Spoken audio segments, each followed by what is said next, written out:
I'm Steve Beckmen from Beckmen Vineyards in Los Olivos, California, and we are one of the first and few people to practice something called biodynamic agriculture in our vineyards. I think one of the first ways that I like to describe biodynamics is how to differentiate it from organic, because the two practices have quite a bit in common.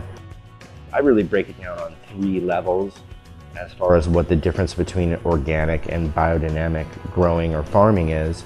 And the first one is that we use a special set of what's called biodynamic preparations, and these are basically composted manures and herbs that are applied to our ground and to our plants and to our compost piles to do specific functions, and they're applied at homeopathic doses.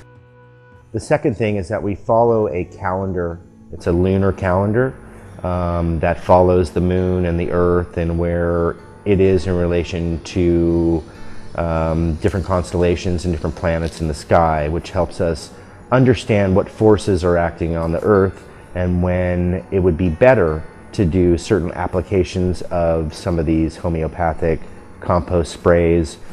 And then the third thing is that we try to stay what I call in the living world, in that we don't use mineral fertilizers, right? So we're using only things that are taken from living beings, whether it is a plant or an animal. So I think those 3 things really are the main differences between organic and biodynamic. And so limestone can impart different character into the wines that we see on a consistent basis.